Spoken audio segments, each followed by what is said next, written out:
晉升工廠大廈係香港少數由房委會持有嘅工廠大廈啦，大家都知道㗎啦。房委會咧一般嘅職責咧就係解決房屋問題啦，主要就係起多啲公屋俾大家去住啦。但係其實咧佢都持有少數嘅一啲工廠大廈嘅。不過喺近幾年咧為咗解決房屋問題咧，其實佢一啲嘅工廠大廈咧都已經拆咗㗎啦，而家剩翻2座啦。咁晉升工廠大廈咧係其中之一啦。而晉升工廠大廈咧，即使你唔係荃灣人，唔係葵涌人，唔係青衣人啦，唔係呢一帶住嘅人，但係你都可能聽過佢個島啊。喺邊度聽到呢？就可能咧喺啲電台上面聽到啊。咁其實晉升工廠大廈咧係非常之近荃灣路嘅。每逢荃灣路塞車嘅時候咧，通常咧個車龍嘅龍尾都大概去到晉升工廠大廈對出嘅位嘅。咁所以大家可能周不時咧都會喺啲電台上面聽到啦，話荃灣路塞車，龍尾晉升工廠大廈咁樣啦。咁你就會知道咧，原來個龍尾去到呢一個位啦。咁久而久之咧，其實呢棟大廈應該都係有啲出名嘅。另外啦，如果你搭小巴由荃灣去葵芳啊、葵盛一帶咧，咁啊少不免都會經過晉升工廠大廈出邊嘅小巴站噶啦。咁通常啲人都會嗌啦，晉升有落，所以大家嘅生活足跡入邊咧，可能少不免咧都會有晉升工廠大廈嘅存在啦。咁頭先講到啦，其實呢個晉升工廠大廈嘅特別之處咧，就係佢由香港房屋委員會即係房委會咧去發展啦。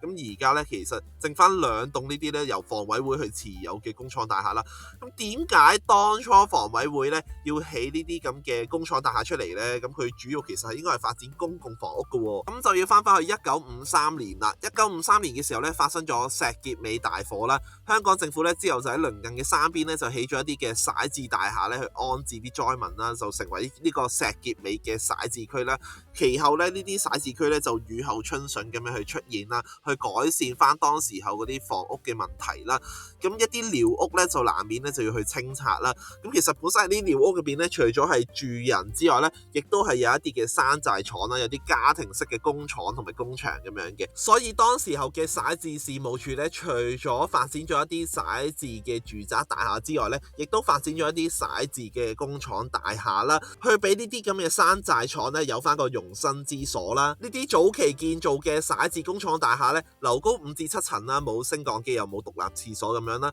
咁之後啦，去到1973年啦，新成立嘅房委會咧就接管咗全港嘅徙置工廠大廈啦。但因為咧工廠單位嘅短缺問題咧，所以咧佢喺1973年至1984年咧又再起多啲呢啲咁嘅工廠大廈啦。喺全盛時期咧，房委會其實係持有17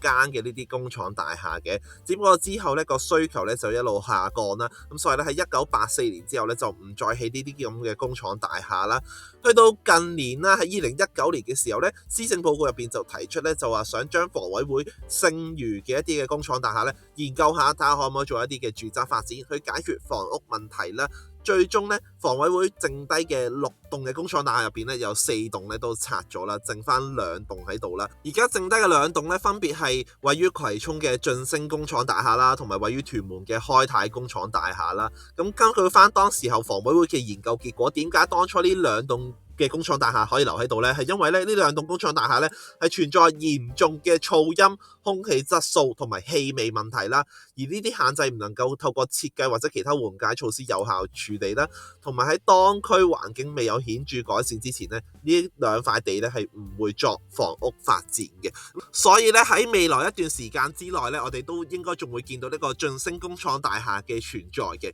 咁晉升工廠大廈咧，其實係房委會最大嘅一個工廠大廈啦，樓高26層啦，提供1646個單位啦，出租面積咧達到4.1萬平方米啦，即係40幾萬尺啊。咁主要提供嘅單位咧都係一啲比較細嘅單位咧，有啲單位咧其實得25平方米啦，即係200幾尺啦。咁呢個工廠大廈咧，其實個空置率咧係極少嘅，縱使而家香港嘅工業係式微啦，喺2021年做重建研究嘅時候咧，可以睇到啦，當時候嘅晉升工廠大廈喺1646個單位入邊咧，得20個咧係可以供出租嘅，咁所以見到咧個空置率咧係得1% 左右嘅啫，咁係極度低嘅。不過咧，其實唔單止晉升工廠大廈嘅空置率特別低嘅，其實當時候咧喺傾緊要唔要重建嘅時候咧，其實發現原來棟嘅房委會工廠大廈嘅空置率咧都係特別低嘅，因為咧其實佢哋嘅租金咧係好平嘅。譬如呢個咧，佢喺個新聞稿入邊講到咧，以月租2500蚊咧就可以租到一個標準嘅單位啦，25平方米啊，即係10蚊一尺啊，其實相當之平啦。嗱，晉升工廠大廈同其他工廠大廈嘅特別之處咧，就係佢嘅走廊咧，其實係外露出嚟嘅。咁你見到咧，絕大部分嘅一般工廠大廈咧都冇咁樣嘅設計嘅，但係反而咧佢就有咁樣嘅一個設計啦。咁所以咧，你喺夜晚嘅時候經過晉升工廠大廈咧，你會發現咧係成個工廠區入邊咧係唯一一棟咧係着晒燈嘅建築物啊！但其實唔係因為入邊仲有好多租戶仲經營緊咧，所以先着晒燈啦，而係因為咧佢嘅走廊係外露出嚟啦，咁呢啲走廊咧都需要照明嘅，咁所以成條走廊咧都係着晒燈嘅，所以喺夜晚嘅時候咧，基本上你經過咧，淨係見到佢呢一棟嘅工廠大廈咧係好光猛嘅，咁啊其他嘅工廠大廈咧都已經係熄晒燈噶啦。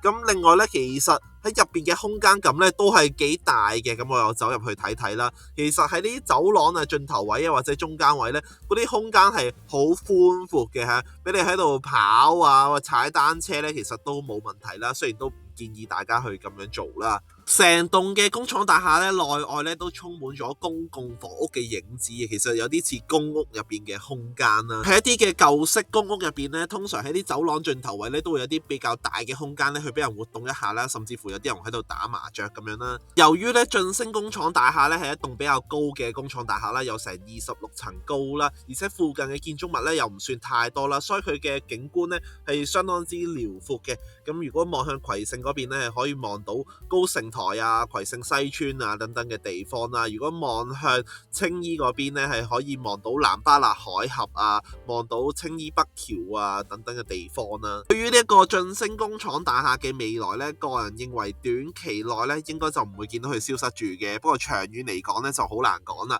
咁喺2021年啦，咁傾緊要唔要拆呢個晉升工廠大廈嘅時候咧，咁當時候嘅理據咧就係話啦，其實呢個晉升工廠大廈咧係好近呢一個葵盛村嘅。咁啊，葵盛村如果要做重建嘅時候咧，就可以將嗰啲居民咧搬咗嚟晉升工廠大廈呢一塊地上邊起嘅新嘅公屋上邊啦。咁安置咗佢哋喺度之後咧，就可以去拆呢個葵盛村做重建發展啦。始終呢一個葵盛村咧已經差唔多去到50年嘅樓齡啦，咁都有一個重建嘅迫切性啦。只不過咧最後就係因為咧就政府做咗研究之後，發覺咧晉升工廠大廈嘅位置咧，咁啊有啲噪音啊同埋一啲環境嘅問題咧，唔係好適合去住人住啊。咁所以咧佢就暫時就擱置咗嗰個計劃啦。隨住晉升工廠大廈附近嘅一啲嘅轉變啦，例如附近嘅工廠啦，有啲係變咗骨灰龕啦，有啲咧就重建咗做一啲新式工廠啦。咁佢哋排出嘅污染啊、廢氣亦都係大大減少啦。咁另外啦，葵盛村嘅樓齡咧亦都逐漸變舊啦。咁未來重建嘅迫切性咧就會越嚟越大咧。喺到時候咧，我相信呢個晉升工廠大廈咧都難以留落嚟㗎啦。今集咧就同大家報道咗呢個晉升工廠大廈啦。我哋下集再見啦，拜拜。